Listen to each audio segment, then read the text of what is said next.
Okay, so I would like to dedicate today's class to the memory of Yehoshua ben Yehuda Leib. His neshama should have an aliyah. And all the Torah, all the inspiration that we have here today should hopefully be in the merit of the soul of Yehoshua ben Yehuda Leib, with today's his yortzeit, and his neshama should have an aliyah. Okay, so we are welcome back, everyone, to the weekly Parsha class, where we learn the great inspiration and wisdom from my grandfather, a great holy man, Rabbi Shlomo Wolbe, in the book of Rabbi Wolbe on Chumash. We're in volume 2. Okay, so volume 2, and we are on page 251. Before we begin, I think it's important to address some of the current events that we are seeing in our world today. I'm just going to mute everybody so that the background noise is limited. Okay, if you have any questions, you're welcome to unmute yourself and ask. But like this will have minimal interruptions. Okay, so we're dealing with a situation in our culture, in our communities, where people are protesting, and protesting is a good thing, is a Jewish thing.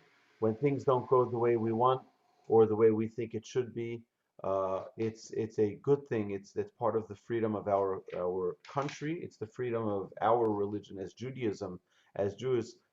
We see the Jewish people confronted Moshe many times. It wasn't a rebellion, or maybe there were some rebellions as well, but you had many times where the Jewish people wanted to get clarity on what was going on, things that didn't seem right to them. They confronted Moshe and they asked Moshe. That's fine. But what we don't see anywhere in the Torah is that when people are protesting, that they can damage property, that they can hurt people, that they can shoot people, that they can do terrible things like we're seeing today. I think that this also comes together with other situations that we're seeing in our culture, where we are becoming more and more desensitized by things happening around us. I think, when we wake up every morning and we hear of another murder and another stabbing and another, we become desensitized. And what we're finding is our entire culture might be plagued with a devaluation of human life, devaluation of what is right and what is wrong, and it's sort of like what we say in Hebrew. It's hefkerut, which is total freedom, where people have absolutely no boundaries, people have no common sense anymore, and it's something which is to be concerning us. We're living in a society, we're living in a place where people aren't walking around with common sense. People are not utilizing the great gifts that Hashem gave them to maximize their output, but on the contrary are minimizing it, and doing a very, very uh, it's creating a challenging situation where there's a lot of confusion. Again, I don't think anybody who saw, I didn't want to see it. It was a little bit too brutal. I was sent by probably 20 different groups the video of George Floyd. Um, I don't want to see that violence. I don't want to see that human disregard for humanity. But I don't think anybody thought that what was done was right. I don't think anybody thinks that what that police officer did. But that doesn't make every police officer a murderer.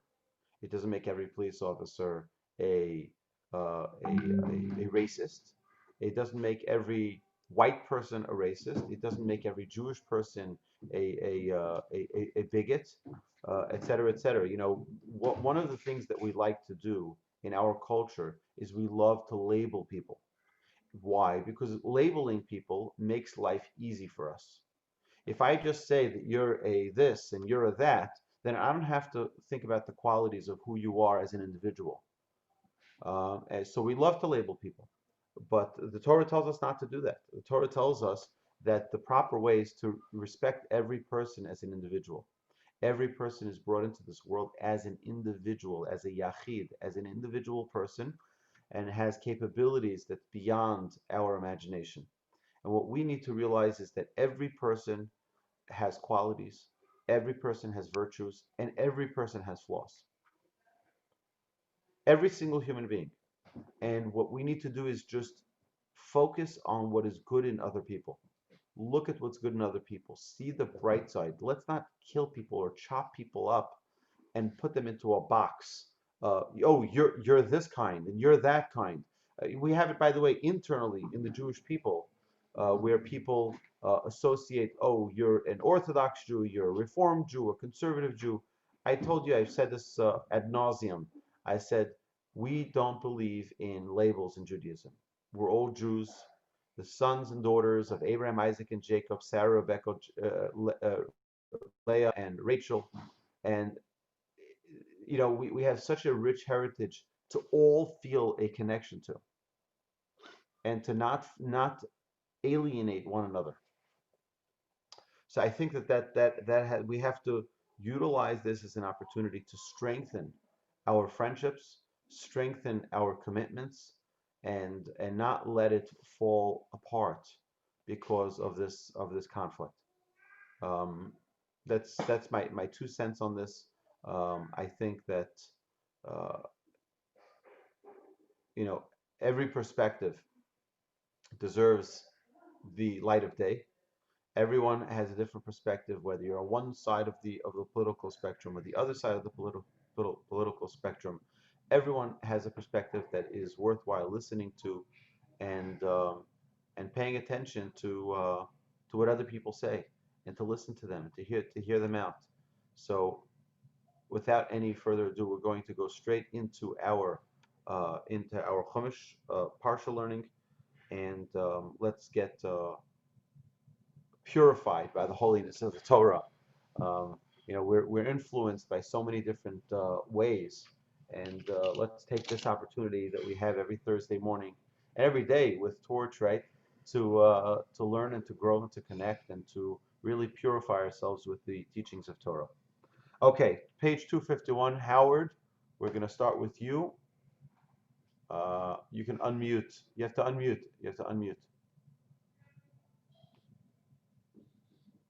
There you go. All the days of his abstinence for the sake of Hashem, he shall not come near a dead person.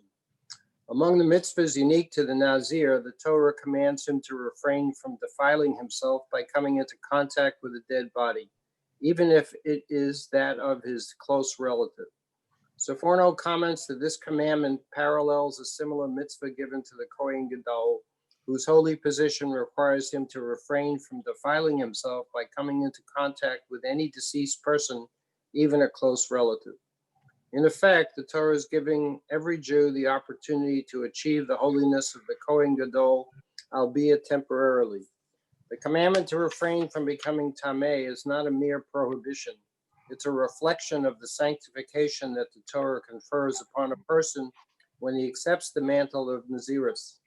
Levels of purity generally reserved solely for the Kohen Gadol become the hallmark of any Jew who is inspired to accept the title of a Nazir. All right.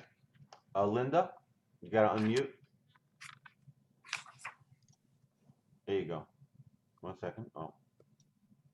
Okay. The Seforno continues, in a similar vein, Chazal said, it is because there are not enough pallbearers in Tiberia that I sent you away from Netzviim. But Seforno is referring to an incident related in the Talmud Yerushalmi, Rav Avinu sent his son Rav Hanina from his hometown of Kazeria Is that right? Kazaria? To learn Torah under Rav Yochanan in Tiberia. Sometime later, Rav Avahu was informed that that his son was busying himself with burying the dead at the expense of his learning. Rav Avahu sent him a message. Are there no dead people in Kazaria? The Savorno seems to equate a person who is dedicated to learning Torah to a Nazir. A Jew who devotes himself to Torah study is involved in a lofty endeavor and must not defile himself by tending to the dead. Although halacha mandates that one must interrupt his learning in order to escort a dead person, Rav Avahu was telling his son he should not busy himself with this great mitzvah because learning Torah is an even holier pursuit. Right. Joan?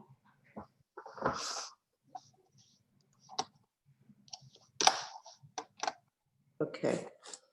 The Soforno's message is clear. When one dedicates himself to a holy endeavor, he must take care not to desecrate himself by tending to tasks that lead to his defilement. If the Kohen Gadol, Nazir, and yeshiva student are cautioned not to defile themselves, even for a mitzvah, how much more so should they care not to interrupt their holy endeavors for frivolities? Similarly, when we dedicate a portion of our time to Torah, tefillah, or other forms of avodas Hashem, we must ensure that we do not allow distractions to defile this holy opportunity. Follow the example of the Nazir and turn off your cell phone so that you can sanctify your special time with Hashem. Right, so this is a very, very important principle we've been talking about over the past several weeks, is to have purity of thought, purity of action. You know, it's particularly when we talk about learning Torah.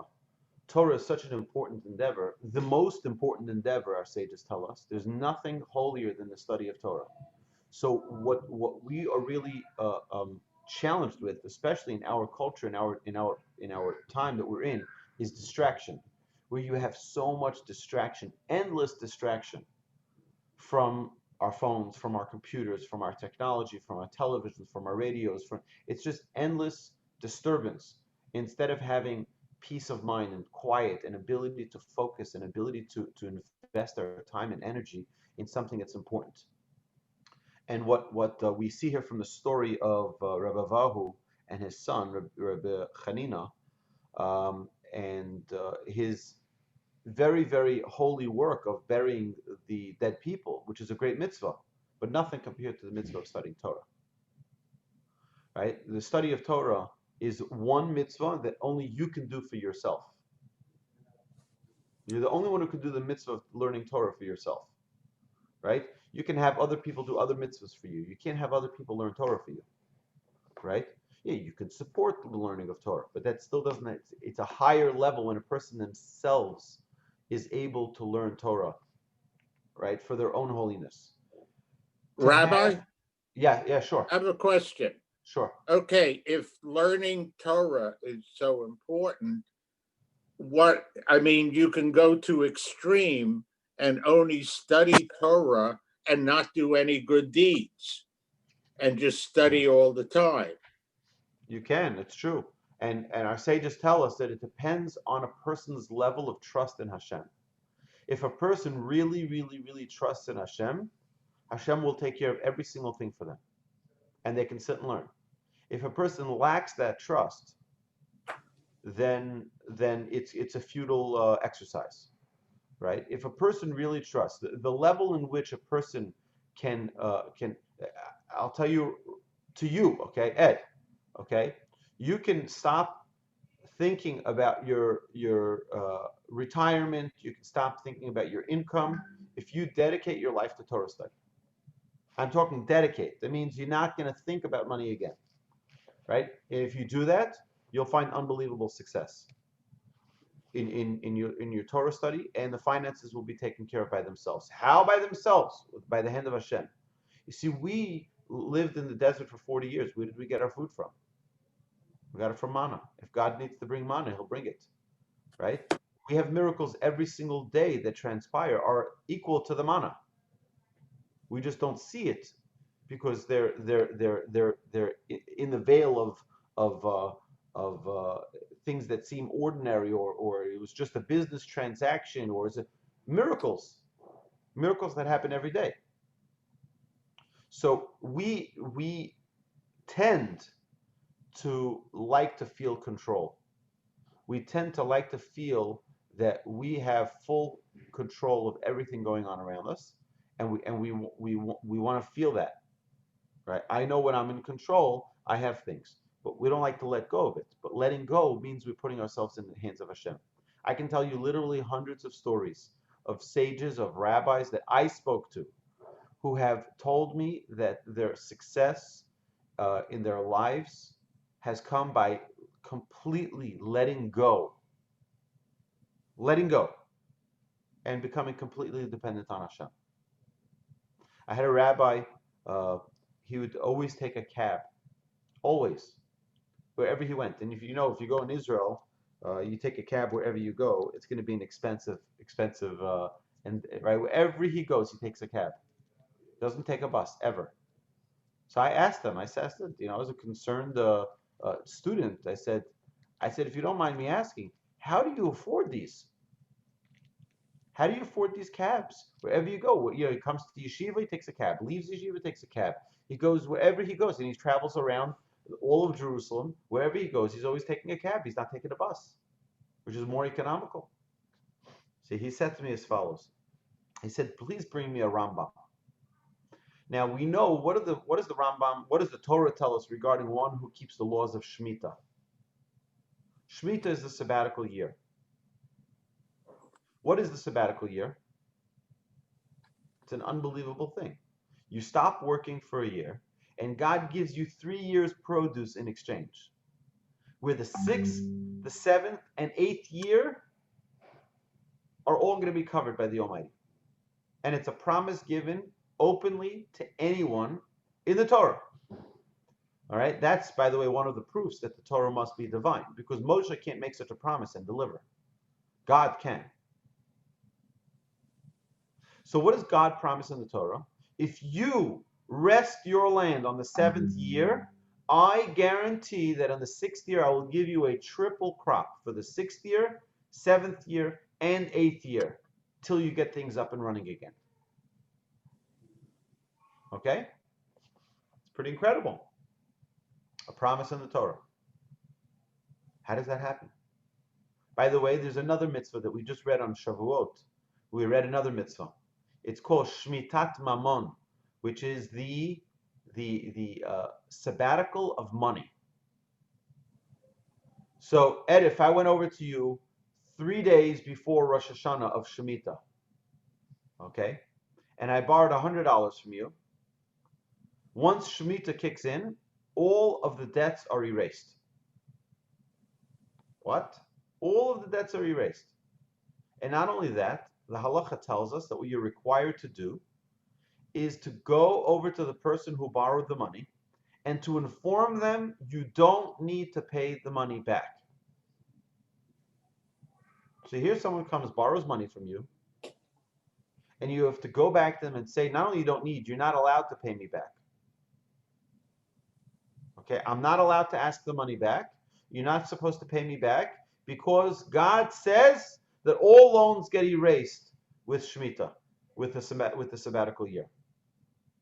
So now we wonder, 1 second, or am I stupid? I'm not going to lend money 3 days before, right? I'm not going to lend money without knowing that I'm going to get paid back before, right? Well, there's another commandment in the Torah. It says if someone comes to ask you for a loan, you have to loan them money. What? So here I'm obligated to loan money, that I'm not going to get back. That's got to be the craziest thing on earth. You know what Hashem It's called a responds? donation. No, it's not a donation. I'll tell you what Hashem says in the Torah. Hashem says, you think that money is your money? Let me show you how I'll pay you back. I will pay you back. Every 7 years, we cut the slate clean and we give everybody an opportunity to start over again. You know who's going to pay you back? The Almighty will pay you back. He's in charge. He's got the accounts. He knows exactly who deserves what. He will take care of you. It's an unbelievable trust in Hashem, where we will find that Hashem is the one who provides for every single human being.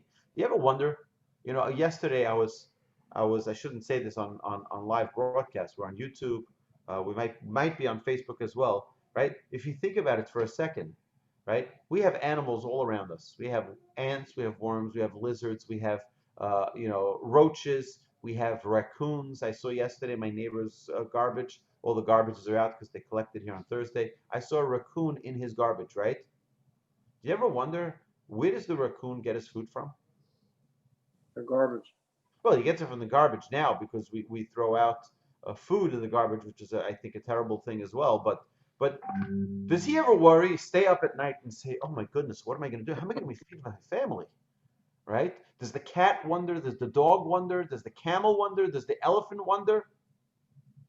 Do they wonder, how am I going to put my kid through college? Right? Do they wonder? No, they don't. You know why? Because God gives sustenance to all of his creations. And the only geniuses that get worried are the human beings. We get worried about where our food's going to come from. But Hashem tells us, if you just rely on me, and an example of that is on the 7th year. Don't work your field on the 7th year. Test me, and you'll see the success. Test me, and you'll see that I'm in charge. So my rabbi took that Rambam. He showed me that. He says, now let's open up to the end of the laws of Shemitah. At the end of the laws of Shemitah, it says as follows. It says, and just like the 7th year is a promise to the landowner, there is a similar promise to those who study Torah. If you commit your life to the study of Torah, the Rambam says, I, the Almighty, promises you your sustenance. I will take care of everything that you need, just like the landowner. All of his concerns are taken care of by me. And that's what my rabbi said. My rabbi said, I have nothing to worry about because I dedicated my life to Torah study, and it's the only thing that concerns me. And how I find the way to pay for my bills and to marry off my children is in the hands of Hashem. I don't need to figure out how. That's the Almighty's job. He's got much broader shoulders than us. Now, to us in American culture, it seems totally ridiculous, right? It seems crazy because what we've been told our whole lives is financial security. We have to be financially secure. We have to have insurance on our insurance on our insurance, right? Because what's if our insurance goes bankrupt? And what's if that insurance goes bankrupt? I have a backup to the backup to the backup. You know what that is? That perhaps may be a lack of our trust in Hashem. Hashem doesn't have the ability to protect us. Does Hashem not have the ability to take care of all of our needs? I've shared my own personal story of how, my wife built up her business. This is probably 13 years ago. We collected our savings, whatever savings we had, and we started a business. And the business we sold after a couple of years, after my wife kept on reinvesting all of the money back into the business, and it was going to be a nice way for us to move past our debts and to move past our it was going to open up hopefully a doorway for us. And sadly, we sold it to a very dishonest person, and we never saw a penny of it. Not a single, not a dime, not a shekel, nothing did we get from that sale. It was a legal document. We had lawyers work out the agreement, and it was really sad to see us be you know taken advantage of by someone who was not honest. Either way, so my wife was very upset, understandably, and I said to her, you know something. One of the things I was taught forever and ever was that Hashem is in control of this world, and everything is in the hands of Hashem. Everything. There's nothing that is not in the hands of Hashem. Everything is in Hashem's hands, and therefore, I don't think we have anything to worry about. Yes, can we take them to court? We can take them to court. Will we win? Not likely. But we can take them to court. We can fight them. We can put a lien on their house. Or we can say, you know something, Hashem? It's in your hands. We're not going to fight, right? If you want us to get this, we'll get it. And if you don't want us to get it, we won't get it. And we'll accept it. Not a week passed by, and I get a phone call from a friend of mine from New York who was trying to open up a business in Houston that needed a Texas address. And he asked me if I can open up a business for him in Texas to register a business. And so under my address and open up a bank account.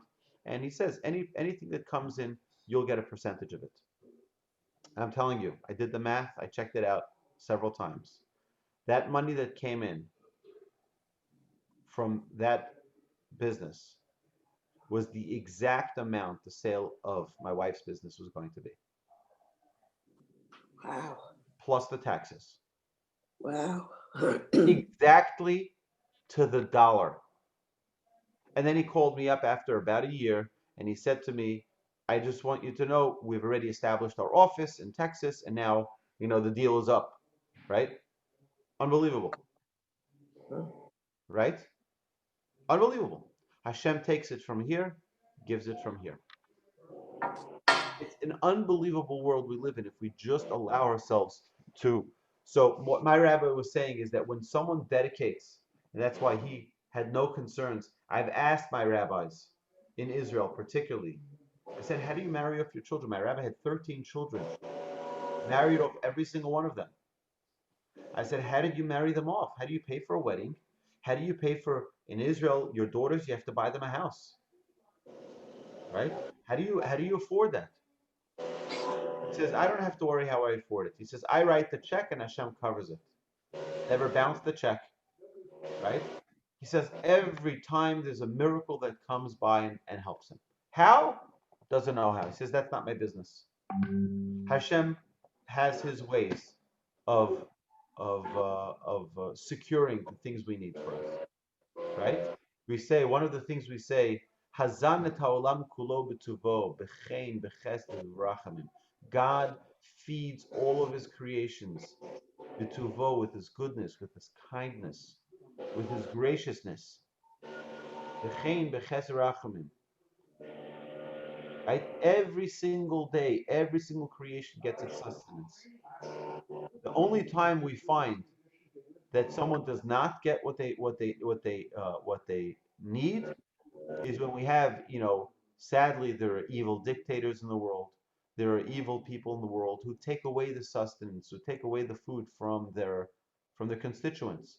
But we don't see people that their food does that there's a shortage of food in the world. Right? There are people who are selfish and don't want to share it. Right? You see people who run governments in Africa, right? They can live in great mansions with unbelievable wealth while their constituents are starving to death. Right? That's is there evil in the world? Of course there is. Okay. So this idea of no interruptions when we study Torah, to not have distractions, is an unbelievable thing. We learned by Rabbi Akiva. Rabbi Akiva was the leader of the Jewish people. He had 24,000 students, right? And we know the story, the Talmud tells us that he went to yeshiva, learned there for 12 years, came back to see his wife, And he overheard his wife saying, "Oh, my husband." One of the neighbors asked, "Are you excited your husband's coming home?" She said, "If he only listened to me, he'd go back and learn another 12 years." So he turned around and went back and learned another 12 years. And our sages get into a whole discussion as to whether or not Rabbi Akiva went in and said hello or continued, turned right back around and went to learn. So the question is asked, what does it make a difference? He went home, gave her a hug and a kiss, had a coffee with her, and went back to learn yeshiva. Or just turned around, didn't even say hello. What's the difference? So our sages explained to us that the difference is consistency.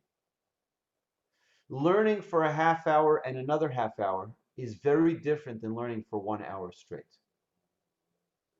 And when we learn Torah, what we need to do is to learn Torah in an uninterrupted manner, where we don't have distractions, that it doesn't become pieces of I'm learning here a little bit and learning there a little bit, but rather I learn with a consecutive study without any interruption. And that's what our Torah portion here is teaching us here, to have consistency, to have a time where we learn, where it's uninterrupted, to put away our cell phones, turn off the television, turn off the computers, turn off all the distractions and the interruptions, and focus on our own learning. Because again, a half hour and a half hour does not equal 60 minutes of straight Torah study. It's 2 half hours, it's 2 30-minute slots. But if a person were to learn a full 60 minutes, the benefit would be exponentially greater. And that's what we're learning here, is to dedicate our time in our Torah, in our prayer, in our service of Hashem, without interruptions, without having any distractions. Now, we started talking earlier about, you know, the story of current events, you know, with this George Floyd and all of the. So I think it's like this, you know. In this week's Parsha, we also see about the Sotah. The Sotah was a woman who was accused by her husband of having an extramarital affair. We call it the wayward woman, right? And what happens to her, we all know, right? The Torah explains that she'll have to stand in front of the court, and the court will put her in a situation where hopefully she will be encouraged to admit her guilt. And if she doesn't, then what do? We give her a special potion that she needs to drink. And that potion, once she drinks it, if she was innocent, she would have incredible children. If they were too short, they'd be tall, and if they were too tall, they'd be shorter, right? If they were, you know, it says all of the different extremes of what children could be. These children would be normal kids, healthy kids, blessed kids. So immediately following that, a whole portion of the and what's if she wasn't? What's if she was guilty, and she did have the affair? Our sages tell us her stomach will burst and she'll die. Very miserable death. Okay. And they warned her before, and she says, "No, I didn't do it. I didn't do it. I didn't do it. I didn't do it." They give her the drink, and then what happens. Okay. Immediately following that, the Torah says, "Oh, there's something called a Nazir, a Nazarite, someone who distances himself from wine, who doesn't cut his hair, etc., etc." So the obvious question is, what's the juxtaposition between the Sota, the wayward woman, and the Nazarite? So our sages say an incredible thing. That Rashi says this. Rashi says that someone who sees a wayward woman immediately should take a precaution for himself. Meaning, if you were exposed to something, you need to protect yourself from that. Okay? Understand what that means? That means if we are privy to a story of immorality, if we are privy to a story of violence, if we are privy to a story of dishonesty, you know what the Torah teaches us? You immediately need to apply a precautionary measure into your life. Because it's not just random that you had to see it. So the Torah is telling us a person who saw a sota b'kilkula, you saw a wayward woman go through this whole court case. Why did you have to see it? You could have very well walked down the street and not seen it, but God wanted you to see it. Why did He want you to see it? To wake you up, to tell you going out and drinking in the bar is what led this woman to this. So maybe you should stay away from drinking. Immediately apply a lesson to yourself. So when we see a story like we're seeing today, right, where there is potential racism, where there is potential judging of people, may be by the color of their skin, may be by the the protests that are going on. I think the first thing we should think about is, what's the lesson to me? Why did I need to see that? Why did I need to be privy to those details? Maybe Hashem is giving me a notification. It's time to be a little bit more careful about judging other people. Maybe it's time to be a little bit more careful about human life, not to embarrass other people. Our sages tell us that by embarrassing someone, what do? We're murdering them. Murdering them. Oh, someone else murdering someone, what terrible, we're going to have riots. But to say terrible things on television, on radio, people think like it's free. They can talk about whoever they want. And there's no repercussion. So, and it's no different. Our sages tell us it's no different. The Torah tells us it's no different for someone to embarrass someone publicly than kill them. It's the same thing. So perhaps what we can learn from this in our week's Parsha is that what is our own personal message here? What is this? And it could be unique to every individual. What is the message that Hashem wants from me by learning from this story? We could have not heard about the story, but we did. What's the message? To not let life experiences just be without taking a lesson and applying them to our lives. I think it's such an important lesson for us. It's such an important exercise for us to find a way to apply this to our lives, to take this as a personal lesson for ourselves, to change, and to say, you know what, I'm not going to be the same person I was yesterday. Now that I've experienced this, I'm going to take an extra precautionary measure to judge every person. I see someone, I'll say something nice to them. To not judge them. To think of people in a positive way. Rabbi? Yes, Ed. Is there the equivalent to a sota for a man? In other words, can a woman go to the court and say he's committed adultery? It's not found in the Torah as such, no.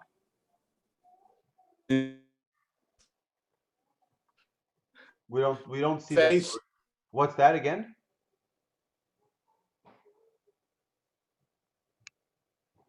You're getting cut off, Ed. We can't hear you.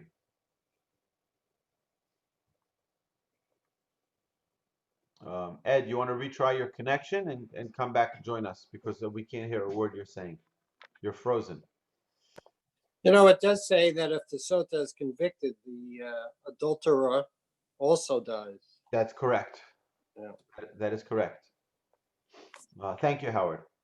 But Ed, just reconnect and we'll be able to hear you. All right. So it's very interesting that if I'm not mistaken, in this week's Parsha, this week the people in Israel are reading a different Torah portion than us, because they have one day holiday of Shavuot. We have two. So last Shabbos for them was Parshas NASSO, and for us was Yom Tov. So this week is Parshas NASSO for us, and for them is Bahaloscha, right? It's a very interesting. So for the next couple of weeks, next bunch of weeks, we're going to have a regular Torah reading every week, and in Israel, they're going to be a week ahead of us, all of those weeks. And then we'll have a double portion where we catch up. Now let me just see how far it goes till we have that catch up. Catch up is going to be in 4 weeks on July 4th weekend. July 4th weekend, we're going to have Chukas and Balak. Parsha of Chukas and Balak are going to be combined together. So, okay, Ed, you're back. You wanna unmute yourself? Okay. I want to say hi To everyone. You want to say hello to everyone? Hi, everybody. I want to see a dog. Want to see a doggy? Does anybody have a doggy that Adasa can see? Adasa wants to see a beautiful doggy. Got this. Hello? Ed, it's. Oh, how about that doggy? Is that a funny doggy? No. She wants to see a real one. Okay. All right. Goodbye. Yeah. All right. Oh, there's a doggy right We there. have a doggy for you. Okay, do you see that doggy over there? Is that a cute This doggy? is Chicky. I want Oliver. You want Oliver? Okay, we'll have to call Elisa soon and tell her to leave. Okay? All right. Chicky. Look at that doggy. You see that? Yeah. Oh, That's Chicky Poo. look at that doggy. All right. All right. So let's do one more. We'll do one more quickly on Pirkei Avot. Here you go.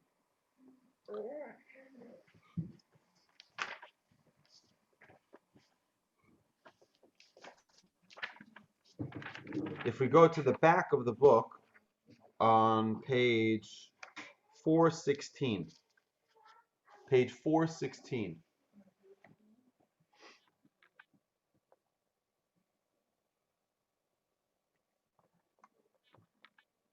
I don't hear you, Howard. We did one a long time ago on April 18th. There you go. Okay, so then we did just the first one?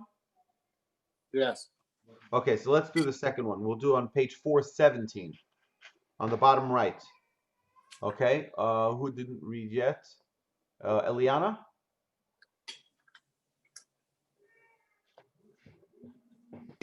Okay, I'm here. 417, the master is pressing. Is that No, what? yes. Okay. Rob Tarfon says, the day is short, the work is great, and the master of the house is pressing. The Yavetz explains that the master of the house is pressing, refers to Hashem's desire to bestow upon us goodness, for it was to this end that he created the world. What does this mean? Rav Yerocham Levovitz cites the Sephorno, who offers a novel interpretation of the Torah's reference to the night of redemption from Egypt as Lail Shimurim. Hashem wished to redeem Bnai Israel, but he did not find them spiritually worthy until that night, for which he had been waiting, because he desires to perform kindness. In a similar vein, we must try to accomplish as much as possible, since Hashem, the master of the house, is pressing and waiting for the moment that he will be able to bestow his infinite kindness upon us and reward each individual for the spiritual level he achieved. Right, Ed? Can you hear me? I hear you. Okay. When a person is born, he is allotted the number of days necessary to perfect himself. Therefore, one must take advantage of each day, because today's mission cannot be accomplished tomorrow. A day that was not utilized will ultimately manifest itself as a whole in a person's perfection. Every day carries with it new spiritual opportunities, And it was with this in mind that Moshe Rabbeinu daven, teach us to count our days. The Zohar makes a statement similar to the above Mishnah in Avot. The days are short and the Badchov is pressing. Right. The debtor is pressing. Okay. The lender. The Mefarshim, the commentaries.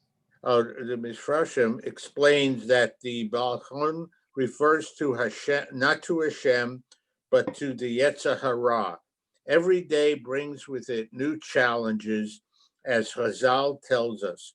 A person's Yetzer Hara renews itself every day.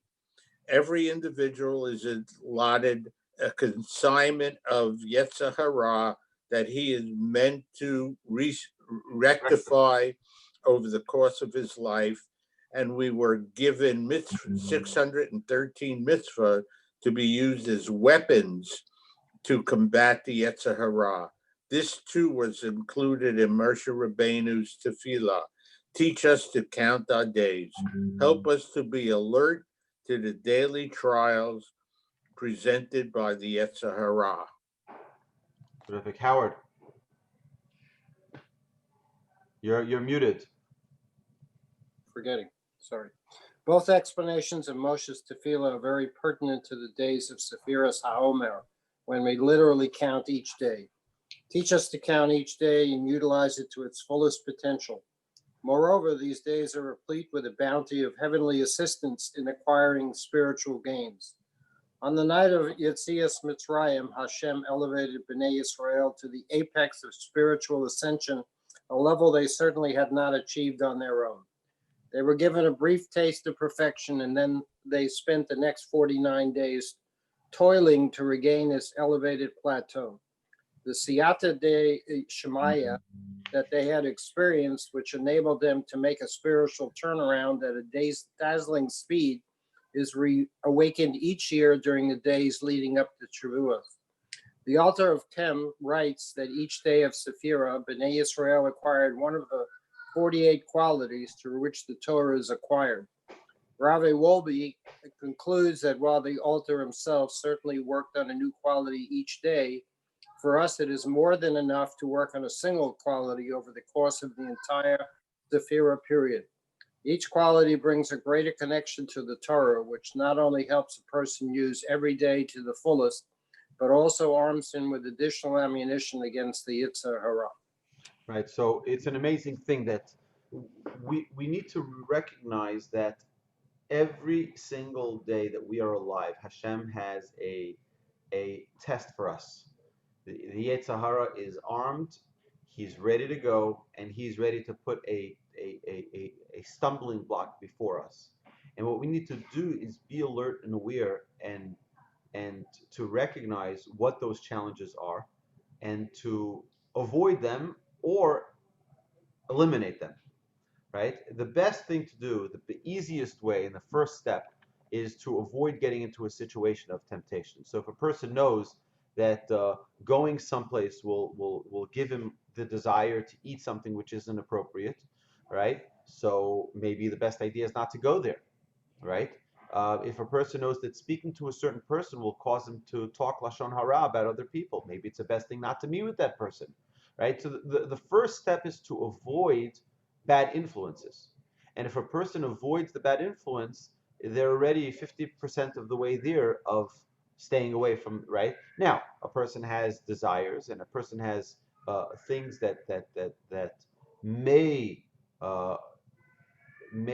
cause him to do something which is sinful. That's why we have Torah. Torah is the medicine for the Yetzer Hara, right? Our sages tell us this. The Talmud goes in great depths to explain this, that barati Yetzer Hara, barati lo Torah tavlin. I created for mankind a Yetzer Hara.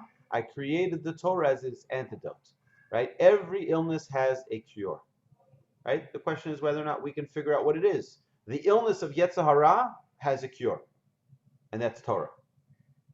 Torah wakes us up and puts us into the frame of mind that we need to have the arms, to have the weaponry that's necessary for us to combat the Yetzer Hara. We have so many different temptations and challenges that come up every single day, right? What do we have to fight it, right? All we have is the Torah. The Torah is the tool, it's the weapon that gets us to be able to properly combat that Yetzer Hara. So every day that we have is an opportunity to get closer to Hashem. A day that's wasted is like if you're trying to travel. I've said this numerous times. If you're trying to travel to San Antonio, and instead of going west on the I-10, you go east on the I-10. Say, how many miles did you drive the wrong way? 2, right? Because instead of going the right direction, you went the wrong. You're going to have to go an extra mile back to make it up. When we waste a day of our lives, what we're doing essentially is wasting more than just a day, because then we have to do makeup for it. We have to compensate for what we missed out. Every sin that a person does is two problems. It's the sin that they did and the mitzvah they could have done. Right? I could have, instead of doing the sin, I could have done a good deed. So the point we're trying to get to is to come to a place where we understand that we have responsibilities, we have obligations, and that we will be held accountable. There's no such thing as we say, you know what, I just did what everybody else did. Well, God is not going to, my father used to tell us this. He said, when you stand in front of Hashem in judgment, in the world of truth, right? And you're going to turn around and you're going to say, what do you mean? Me and all my, and no one's going to be there. None of your friends are going to be there. All my friends, this is what we all did. This was the norm. There's no norm. There's you. You're an individual. And you have your own choice. And you have your own, each and every one of us, we have our own decisions we need to make about our own spirituality, about our own holiness, about our own influences that we allow in our lives. And saying that this is the norm and this is what everyone does is not a good excuse. Right? So we have to take our own accountability and see to it that we utilize every day as an opportunity to get closer to Hashem. The greatest tool for that is the Torah, the mitzvahs. Every Torah, every word of Torah that we study, every mitzvah that we observe is another step in the direction of connecting more and more to Hashem. So my dear friends, have a magnificent, remarkable, terrific, delicious day. And have an amazing Shabbos. If you have any questions, I'm here. I have a question going